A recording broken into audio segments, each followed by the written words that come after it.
Carcassonne is Europe's largest fortified city that still stands today. It is located in Aude, a department in the southern French region of Occitanie. The city is divided into two parts by the Aude River, the Ville Basse and the Seat, the latter being the finest example of a fortified medieval town in Europe.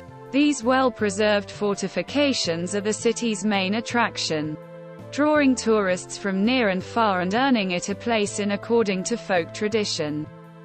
Carcassonne derives its name from a legend set in the early Middle Ages. During the 8th century AD, the city was part of the Umayyad Caliphate and was besieged by Pepin the Short as he expanded the Frankish Empire. To add flavor, however, the legend states that it was Charlemagne, rather than his father Pepin, who was besieging Carcassonne. In any case, the governor was a man named Balak, and when he died during the siege, his wife, Dame Carcasse, continued to defend the city. Carcassonne had been resisting Charlemagne's troops for 5 years already, and the defenders were on the brink of surrender. But Dame Carcasse came up with a ruse which she hoped would fool Charlemagne. To make the defenders seem more numerous than they actually were, Dame Carcasse had straw men dressed in armor and placed on the ramparts. She also fired crossbows at the besiegers to convince them that these were real soldiers. When stock was taken of the city's remaining supplies, it was found that only a pig and a sack of wheat was left. This disadvantage was turned into an advantage by Dame Carcasse, who stuffed the pig with the wheat and threw it over the ramparts at the enemy. The pig burst open, revealing the contents of its stomach, giving the impression that the defenders had so much food that even the pigs were being fed with good wheat. Charlemagne fell for the ruse and believed that it was futile to continue the siege, so he lifted it. As the army began to leave, all the bells in the city rang out and the men exclaimed, "Carcassonne," meaning, Carcasse is ringing. Dame Carcasse called Charlemagne, made peace with him, and pledged her allegiance to him. Despite the fanciful legend, the name of the city was in fact given by the Romans.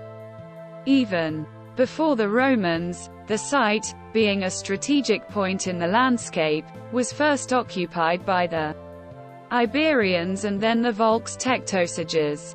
When Provence and Languedoc were conquered from the latter by the Romans in 122 BC, they fortified the oppidum that had been built by their predecessors at the site and named it Carcassonne.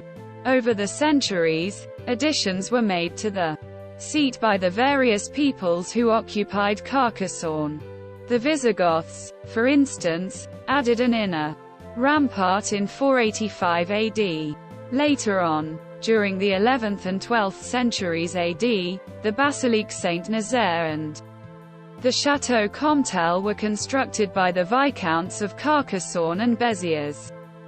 At the end of the 12th century, the Viscount of Carcassonne was Raymond Roger Trencavel, who granted protection to the Cathars in his lands. When the crusade against these heretics, known as the Albigensian Crusade, was preached by the Pope, Carcassonne and the rest of Trencavel's lands were seized and handed over to Simon de Montfort, one of the leaders of the crusade. In 1224, Carcassonne came into the possession of the French crown. It was during this time that the seat achieved the form that we still see today. As the site was on the border with the Crown of Aragon, its military significance increased, and 3 successive French kings, Louis IX, Philip III, and Philip IV, enhanced the seat's fortifications. For instance, the turreted, towered, and crenellated outer ramparts were commissioned by Louis IX, while Philip III added the Porte Narbonnaise to the inner Ramparts. In 1659, the Treaty of the Pyrenees was signed between France and Spain, and Roussillon was annexed by the former. As a consequence, Carcassonne lost its importance as a border fort, and gradually lost its local significance. While the seat deteriorated into a poverty-stricken area, the ville basse grew rich thanks to the wine trade and the woolen textile industry. During the 19th century, the French government had plans to demolish the seat. Fortunately, the site was saved, thanks to the efforts of Jean-Pierre Cruche-Mervier, a historian and resident of Carcassonne, and Eugene Viollet-le-Duc, a prominent architect and restorer of medieval landmarks in France. Under the two men, restoration of the site was carried out.